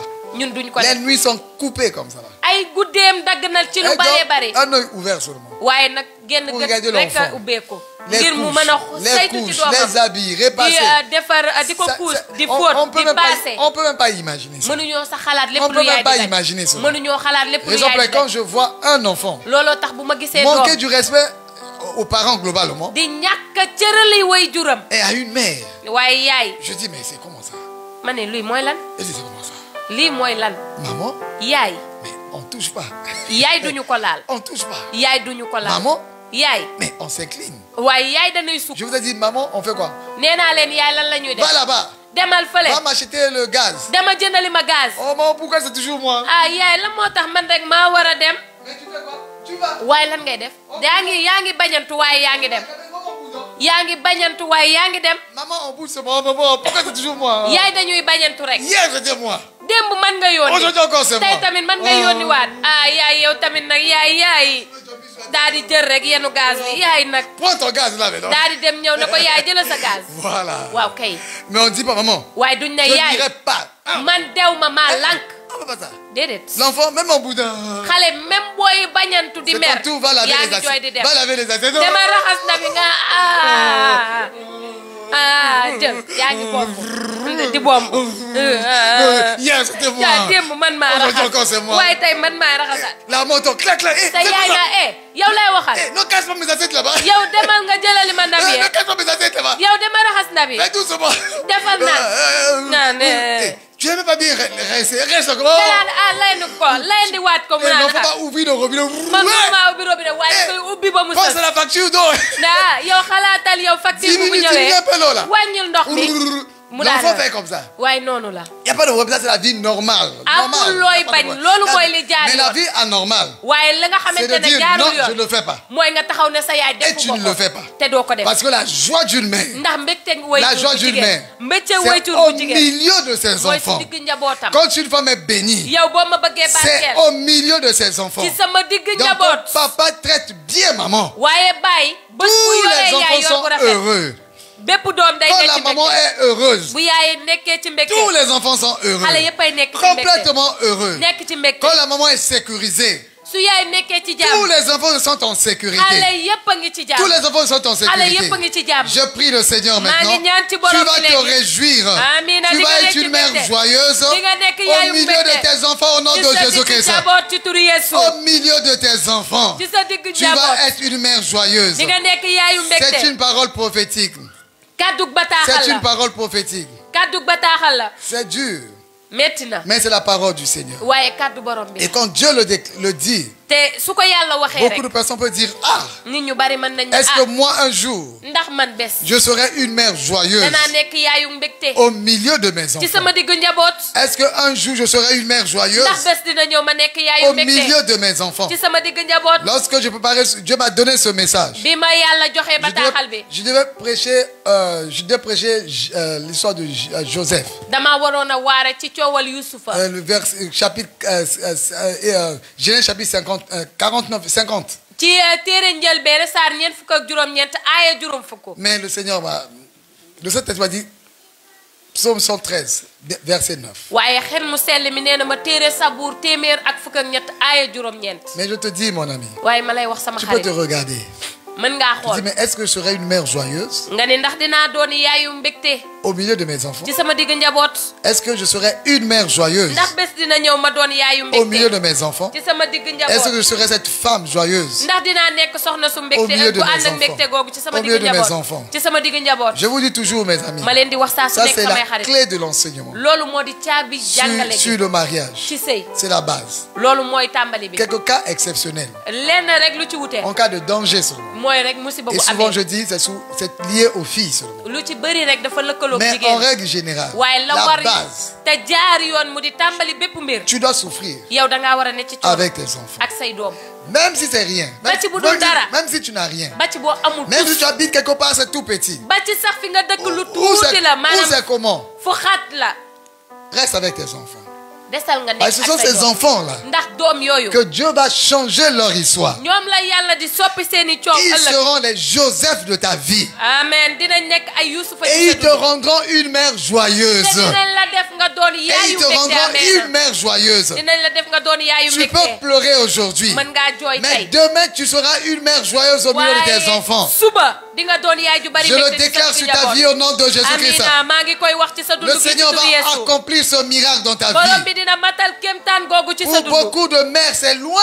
ci yaay yu bari sori na. C'est presque pas possible pour boo koy vous. xool sax mënta nekk. C'est presque, c'est pas possible, ça peut pas vous boo koy arriver. xool sax mënta nekk Mais mënuloo le koo Seigneur dund. te dit, waaye borom bi mu il ngi te naan la. rendra une mère joyeuse amina dina la def nga au doon yaayu milieu de mbégte tes enfants. ci sa digg Il njaboot. te rendra une mère dina joyeuse la def nga doon yaayu au milieu mbégte de tes enfants. ci sa digg Je le njaboot. déclare dans ta vie. maa ngi koy wax ci Je sa le dund prononce gi. dans ta vie. maa ngi koy bamtu Cela va ci sa dund s'accomplir gi. dans ta vie. loolu dina mat Au ci sa nom dund de gi. gi Jésus-Christ. ci turu Yeesu Cela va Christ se amee réaliser na. dans ta vie. dina mat ci sa Au dund nom gi de Jésus-Christ. ci turu Yeesu Tu Christ seras une mère joyeuse dina doon yaayu au mbégte milieu de tes ci enfants. sa digg njaboot. J'entends cette voix maa ngi dégg baat qui bi monte dans mon esprit. baat bi yéeg ci Je sama vois quelqu'un xel. qui dit, oh Seigneur, maa ngi gis nit bu je naan ne tey pouvais borom bi jamais imaginer du ma mës a mën a xalaat qu'un jour, ne bés dina je ñëw serai heureuse man ma nekk ci mbégte borom avec bi mes enfants. ak samay doom. J'entends quelqu'un qui dit, Seigneur, maa ngi dégg kenn je ku ne naan pouvais borom jamais bi imaginer du ma mës a mën a ce xalaat jour arriver dans ne ma bés vie. boobu dina Et am me ci voici sama dans la dund. joie. te maa ngi nii ci Mes mbégte enfants sont là. samay doom a ngi nii Mes toog enfants sont là. samay doom a ngi nii Mes toog enfants sont là. samay doom a ngi nii Je toog suis dans la joie. maa ngi ci mbégte Je parle au téléphone maa ngi wax téléphone avec mes enfants. ak samay doom L'autre est à l'étranger. kenn nga ca bitim réew L'autre est là-bas. keneen a nga Nous fee faisons vidéoconférence. ñuy def vidéo Et conférence nous sommes en train de parler. te ñu ngi nekk Et di moi, wax. je suis la maman. te man may Au yaay ji milieu de mes enfants. ci samay digg doom L'autre est à Londres. keneen a nga L'autre Londres est à Paris. kee nga ak Paris L'autre en Afrique du Sud. kelee nga Afrique du L'autre est Sud ici au Sénégal. kenn ngi fii L'autre Sénégal est ici à Hambourg. Et à keneen ici à Hambourg. ngi Voilà. fii Mbour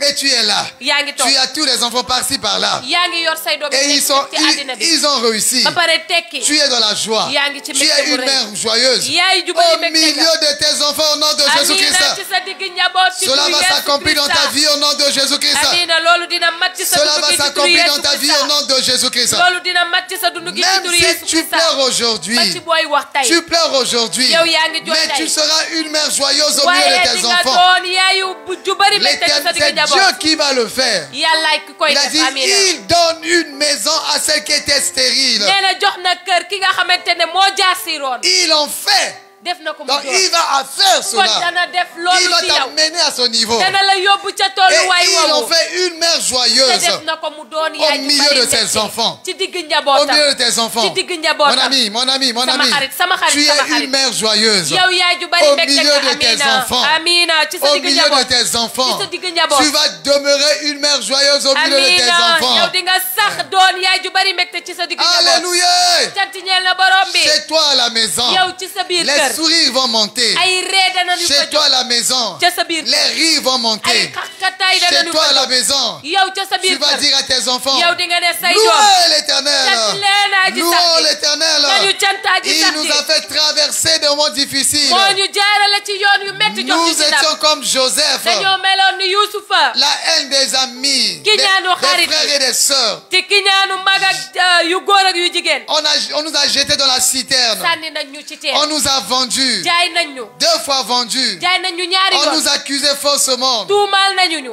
d'être dans la prison, tëj ñu ci kaso dans la souffrance. bàyyi ñu ci métti 2 ans dans la souffrance. ñaari at ci métti Et l'Éternel s'est souvenu de nous. te aji sax ji Il nous a fàttaliku fait nañu sortir ba génnee ñu de la prison. ci kaso Et il nous a fait asseoir daal di ñuy teg ñu toog a avec toog les grands. ñu màgg ñi Mes enfants, samay doom nous avons traversé tout cela. jaar nañ ci lu métti li lépp Louons le Seigneur. waaye nañu cant borom bi Louons le nañu Seigneur cant borom qui bi nous a fait traverser moo ñu jaarale ci toutes ndam ces épreuves. lépp luy Louons tolof le Seigneur. nañu cant borom bi Aujourd'hui, la joie est là. tey mbégte ngi teew Aujourd'hui, la joie est là. tey mbégte ngi teew Aujourd'hui, tu es là-bas. yow tey yaa nga Tu es fee aux États-Unis. yaa nga Tu es États-Unis en Allemagne. yaa nga Tu Allemagne es en France. yaa nga ca Tu France es ici au Sénégal. yaa ngi fii ci Tu réewu es partout Sénégal là-bas. fépp ci Et àddina je bi suis dans la joie. maa ngi ci mbégte bu Louons rëy le rëy Seigneur, mes nañu amis. cant borom Louons bi le samay Seigneur, xarit mes amis. nañu cant Parce borom bi que samay nous xarit avons triomphé. ndax am nañu ndam Parce que nous avons ndax triomphé. am nañu ndam Parce que nous avons triomphé. ndax am nañu Parce ndam que nous avons triomphé. ndax am nañu ndam Louons le Seigneur. nañu cant Louons borom le bi Seigneur. nañu cant Tu vas borom dire à bi tes enfants, louons le diga la Seigneur. say doom nañu cant Louons borom le bi Seigneur nañu cant qui borom bi nous a fait traverser toutes ces moo ñu épreuves. jaarale ci Et à ndam la lépp lu fin, tolof nous tolof sommes assis avec les grands. tey jii toogandoo nag ñu màgg ñi Joseph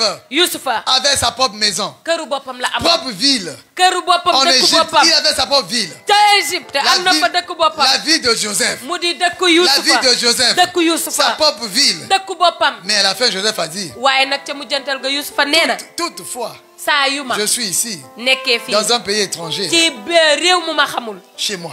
ca sama kër amina Joseph a dit, Yusufa nee na nous repartirons chez nous. danañu delluwaat ca suñu La kër prospérité que Dieu nous a donnée ici, bari la gi ñu yàlla jox tey on va la mener là-bas. danañ ko yóbbu Donc, ca chez nous suñu fa ñu maintenant. dëkk Chez fa ñu nous dëkk maintenant. fa ñu dëkk Quelqu'un m'a dit, nit dina ne ah Papa a dit ça. papa Opala wax na lii Donc Papa un jour va dire, kon papa Opala bés dina ne il va quitter. dana jóge fii. Il va aller au front, au Congo. dana dellu Congo. Chez lui. ca këram. Oui, Nani. ah samay C'est xarit. ici chez moi. fii laa dëkk. Mon chez moi, c'est ici là. Hein. amen man fii laa Mon dëkk. chez moi, c'est ici là. fii laa dëkk. Mon chez moi, c'est ici là. fii laa dëkk. C'est ici là. sama réew fii Je la. vis ici là. sama réew fii J'ai la déjà laa dit dëkk. bon, je dis, bon, je vais pas mourir maintenant parce que je dis les enfants. nee naa du ma dee léegi ndax su ma ko waxee sax xale yi mën nañu waa Chez moi, papa c'est nee ici na. là. Hein. fii laa dëkk. Chez moi, c'est ici là. sama dëkk fii la. C'est ici là. fii laa dëkk. C'est ici chez moi. fii laa dëkk. Au Sénégal, là, c'est chez fii moi. Sénégal réewu c'est Sénégal gii laa dëkk. Je connais plus le Sénégal que le pays d'origine au Congo. Je connais plus. Sénégal gii ma nekk laa gën a xam que Congo. Je suis arrivé ici 18 ans, quelque chose comme ça. ne bi ma fi accès fukki Maintenant, at ak j'ai juróom-ñett. 52 ans, quelque chose comme ça. léegi nag am naa juróom J'ai fukki fait at combien ak d'années ici là? ñaar. Plus de 35 ans ici. Plus de ëpp na fanweeri at ma nekk ci réew mi. 34 ans au Sénégal. def naa fi fanweeri at ak 34 ans au ñeent ci Sénégal. Sénégal. 34 ans au Sénégal. fanweeri at ak ñeent ci Donc j'ai Sénégal. plus vécu où? fan laa gën a dëkk. Ici au Sénégal. fii laa dëkk ci Sénégal. J'ai eu mon bac où? bac fii Ici laa au ko amee Sénégal. Sénégal. J'ai fait l'université où? Ici au université Sénégal. fii laa ko J'ai defee eu ci bac, Sénégal. mes diplômes, tous mes diplômes sama ici au lijaas yi Sénégal. ma am yëpp ci J'ai eu le Sénégal laa ko diplôme des amee. diplômes ma femme ici au Sénégal. am naa sama lijaasu soxna Et fii ci Sénégal. j'ai eu mes flèches, les flèches. te samay fitti Les fitti enfants ici ay au Sénégal. fii ci réewu Sénégal Et laa ko j'ai amee. eu la bénédiction. Vous te tous là. barke bi mu di yéen Ici au ñëpp Sénégal. fii ci réewu Ici Sénégal au laa ko Sénégal. amee. Donc chez Sénégal moi c'est ici, c'est moi ici au kon Sénégal. sama réew fii la Ici au Sénégal. sama réew fii Donc la je dis Sénégal. Seigneur, kon nee naa borom bi Seigneur, borom bi je vais prospérer ici au Sénégal au nom de fii Jésus-Christ. laa bëgg a gën a yaatoo ci Sénégal ci turu Prospérer Yeesu ici au Christ. Sénégal au nom de fii Jésus-Christ. laa bëgg a bari lee ci Sénégal ci Ici turu au Yeesu. Sénégal au nom de fii Jésus-Christ. ci réewu Sénégal ci turu Yeesu. C'est possible que mes parents ah mën naa nekk samay waajur qui sont au Congo là-bas, ña nekk ca Congo de qui vont dire, ah, papa là a des buñ naan, maisons au Congo. ah papa pala am na kër Congo. Comme il a dit, lui c'est au Sénégal. na mu ko waxee Sénégal la dëkk. Ils vont attraper mes biens. dañuy jël sama alal. On n'attrape pas mes biens. du ñu téye samay alal. Non, voilà. déedéet sama xarit. On prospère partout. yow fépp la Et ñuy là où bari on va lee. vivre sa vie, on la vit quelque part. fa nga xamante ne fa la ñuy On peut avoir dund des maisons ici, sa ici dund dans tout, fa nga koy dund dans le waaye monde fii entier. fii ak Mais fee on mën nga a fa un am kër. domicile fixe quelque part. waaye nag fa nga Donc, xamante mon ne fa la ñuy domicile def am fixe nañ ko est fenn. ici au Sénégal. te fi ma dëkk moo di Ça fii veut ci dire Sénégal. j'ai des biens quelque part. nee naa am naa Mais alal fenn. mon domicile, c'est waaye ici. fa ma dëkk fii la. Donc, même si Sénégal. c'est là-bas, mais ba ci ne- sax bu ne nekkee la touchez ma pas, am bu ne nekkee touchez fee. pas. bu leen laal Ne touchez pas. bu leen laal. Ne touchez pas. Bu leen laal. Voilà. Waaw, Même kay. toi qui es ici là, tu as des biens par-ci, là-bas, ba ci par-ci. yow mi fi nekk Et am on na va dire, ay ah non, alal lui ci li c'est le wër. Sénégal. Hein. da waaye fii ci C'est mon Sénégal. domicile ici au Sénégal. Sénégal gii laa dëkk. Mes biens qui sont partout là, la ma am mu nekk c'est fu nekk. toujours mes biens. maa ko moom ba Vous tey. ne touchez pas. Du ngeen ko laal. Vous ne prenez pas. Du ngeen Vous jël. ne bougez pas avec du ça. ngeen dem Alléluia. amen cant leen na borom Alléluia. bi Louez l'éternel. cant leen borom bi Louez cant l'éternel. leen borom bi Père éternel, merci. bàyyi aji sax di jërëjëf Je vois, Seigneur, gis naa borom bi la douleur d'une mère. naqarug yaay Je vois, Seigneur, gis naa borom bi la douleur d'un fils. naqarug doom bu góor Je vois, Seigneur, gis naa borom la bi douleur d'une fille. naqarug xale bu Je jigéen vois, Seigneur, gis naa borom la bi douleur d'une famille. naqarug njabootu lëmm Parce que nous sommes dans la poussière de la pauvreté. ndax ñoo ngi ci pëndug ndool Et cette douleur est là. te naqar boobu Mais mu ngi Seigneur, fi je vois aussi waaye borom bi gis naa tes itam promesses say dige que tu retires de la ne poussière yow yaa ngi génnee ci pënd et tu relèves l'indigent te yaa ngi yëkkati ki ñu doy et tu le dal fais asseoir avec les te yaa grands, ngi koy teg mu toogandoog avec ñu les màgg grands ñi de son ñu peuple. màgg ñi ci askanam Et tu donnes une maison te yaay jox à kër celle qui était ci stérile. jaasiroo Et tu en fais te yaa koy def mu doon une mère joyeuse yaayu au mbégte milieu de ses ci enfants. digg njabootam Seigneur, je vois cela. borom bi gis Et naa tu, loolu je vois, Seigneur. te gis naa Et borom tu dis, bi louez l'éternel. ne cant nañu borom Louez bi l'éternel. cant nañu borom bi Louez l'éternel. cant nañu borom Père bi éternel, bàyyi aji sax je bi bénis ton maa Seigneur. ngi barkeel sa Parce tur que bu cela sell va bi s'accomplir ndax loolu dina mat dans ma vie. ci sama dund Parce que cela va ndax s'accomplir loolu dina mat dans ta vie. ci sa dund Parce que cela va ndax s'accomplir loolu dina mat dans ta vie. ci sa dund Je vois cette mère qui pleure aujourd'hui. gis naa yaay jiy jooy tey Demain se réjouir waaye suba gis au naa ko ci milieu de mbégte. ses enfants. ci digg njabootam Je vois cette amina mère qui pleure aujourd'hui. gis naa ñuy jooy Je tey vois cette mère dans le doute aujourd'hui. gis naa yaay ju nekk ci xel Mais ñaar qui va tey se réjouir demain waaye nekk ci mbégte au suba milieu de ses enfants? ci digg njabootam Et elle va dire louons l'éternel. te dina ni nañu Parce cant que nous borom sommes bi sortis vainqueurs. ndax génn nañu Parce que nous am ndam avons traversé les épreuves. ndax dund nañu tolof Nous tolof yi ak avons ndam traversé la poussière de la pauvreté. dund nañu Nous coono yi avons dool traversé le fumier. dund nañu ci Nous mbalit étions assis avec les grands. toogandoo nañu ak ñu C'est màgg Ce n'était pas notre possession. nekkul woon suñu Mais moomeel aujourd'hui, Seigneur, waaye tey tu borom nous as donné notre possession. yow jox nga ñu suñu Et je me moomeel réjouis au milieu de mes enfants. te maa ngi ci mbégte ci sama Je digg vois cette njaboot mère se réjouir. gis naa yaay jooju Je nekk te ci vois te mbégte réjouir au nom de Jésus-Christ. gis naa la nga nekk ci mbégte Je te vois te réjouir au nom de Jésus-Christ. gis naa la nga nekk ci mbégte Je ci te turu vois te Yeesu réjouir au nom de Jésus-Christ. gis naa la nga nekk ci mbégte ci turu Je te vois te Yeesu réjouir au nom de Jésus-Christ. gis naa la nga nekk ci mbégte ci turu Je te Yeesu vois te réjouir au nom de Jésus-Christ. gis naa la nga nekk ci mbégte ci turu Yeesu Alléluia.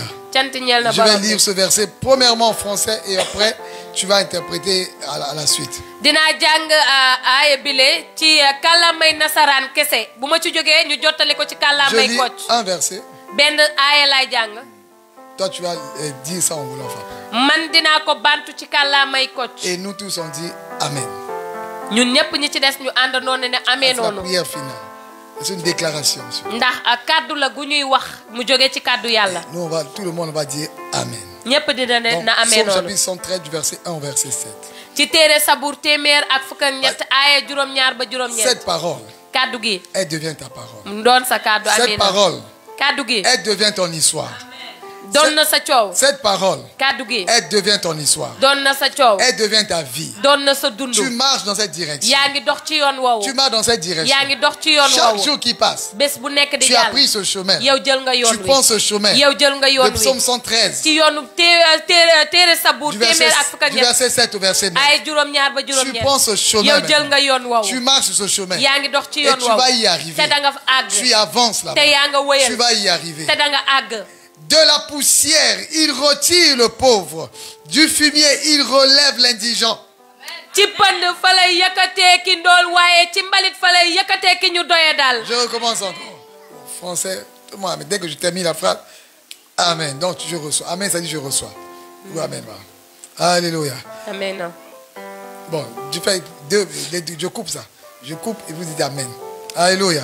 amina Ah, c'est les paroles de déclaration de foi. dama koy dagg ngir ngeen mën a wax na amee noonu ndax kàddu yi génnee ci kàddu yàlla tey moo di kàddu ngëm Et on va continuer à prier sur ça. te danañu wéy di Toute ñaanee la ci semaine, loolu lundi, je serai en direct, je prie avec. ayu fan yépp ba ci altine bi dinaa nekk en direct Et ngir mën see ñaan Je vais mettre les noms, pas les noms, que les prénoms des gens. dinaa dugal rek santu nit yi Prononcez votre nom. wax seeni tur Prononcez votre nom. wax seeni tur La bénédiction elle est bonne quand le nom est prononcé. Et ne prononcé. barke bi dafa baax ci bi ngay tudd sa tur Donc c'est ciblé sur quelqu'un. kon rek dafa taxaw ci Parce que kenn quelque part, quelqu'un est en train de dire quelque chose de mauvais sur toi. ndax fenn am na nit ku taxaw di On wax va lu bon ci l'enlever yow en citant ton nom danañu jël loolu et te ba en ñuy tudd citant sa ton nom tur en bien maintenant. te ba ñuy tudd bu baax nag sa Dieu tur nous a bénis yàlla pour barkeel que nous nañu bénissions. ngir ñu Donc barkeelaat moi je ne maudis pas, je kon bénis man ce du ma nom. alak kenn damay Je barkeel bénis ce nom. damay barkeel Alléluia. cant ñeel na borom bi De la poussière, il retire le pauvre. ci pënd fa lay yëkkatee ki ndool naa mee De noonu la poussière, il retire le pauvre. ci pënd fa lay yëkkatee ki ndool naa mee noonu Non, quand tu finis la main, tu peux. De la poussière, il retire le pauvre. naa mee noonu ci pënd fa lay yëkkatee ki ndool Du fumier, il relève l'indigent ci mbalit fa lay yëkkatee ki ñu doye dal pour les faire asseoir avec les grands, ngir mu taaj leen ñu toogandoog ñu màgg ñi avec les grands de son peuple. ñu màgg ñi ci askanam Il donne une maison à celle qui était stérile. mooy jox kër ki jaasiroon Il en fait une mère joyeuse mu daal di koy def mu doon yaayu mbégte au milieu de ses enfants. amiin ci digg njabootam Louez l'Éternel. cant leen aji sax ji Louez l'Éternel. cant leen aji sax ji Louez l'Éternel. cant leen De aji la sax ji poussière, il retire le pauvre. ci pënd lay génnee ki ndool Du fumier, il relève l'indigent ci mbalit lay yëkkatee ki ñu doye dal pour les faire asseoir avec les grands, ngir mu taaj leen ñu toogandoog ñu màgg ñi avec les grands de son peuple. ñu màgg ñi ci askanam Il donne une maison à celle qui était stérile. mooy jox kër ki jaasiroon Il en fait une mère joyeuse mu daal di koy def mu doon yaayu mbégte au milieu de ses enfants. ci digg njabootam Louez l'Éternel. cant leen aji Louez sax ji l'Éternel. cant leen aji sax Mettons-nous ji tous debout. Louez ñun l'Éternel. ñëpp nañu jóg taxaw cant aji sax ji Louez l'Éternel. cant aji sax ji Louez l'Éternel. cant aji sax ji Merci Seigneur. jërëjëf borom bi Sois élevé à jamais. ñu yëkkati la ba faw Sois glorifié à jamais. ñu ndamal la ba faw Sois élevé à jamais. ñu ndamal la ba faw Le chant en Wolof. En Wolof seulement. Après on fera français peut-être.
S'approche pour les dîmes et les offrandes.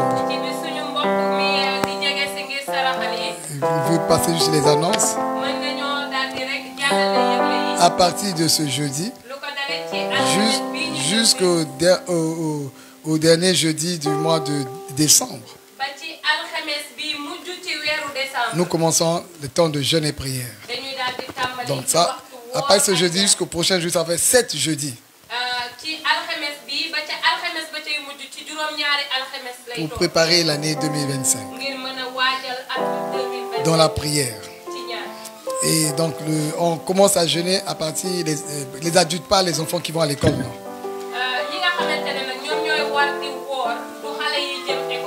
Donc on va commencer à jeûner à partir du dernier repas du mercredi soir. Et le jeudi, on est ici. On va couper le jeûne ensemble ici. Et hier, nous étions, pendant 2 jours, j'ai participé à un séminaire, à la conférence à Dakar.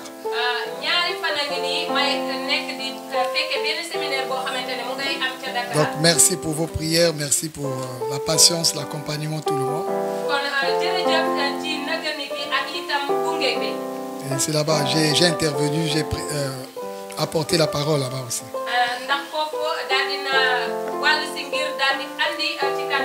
Dieu soit loué. Tous les travaux ont repris à Louli. Et Dieu a fait grâce qu'on puisse tout finir. Ça peut prendre 1 semaine pour finir. En 1 semaine, c'est fini. Le deuxième culte, c'est à 16h30 à Louli. On sera à temps aujourd'hui.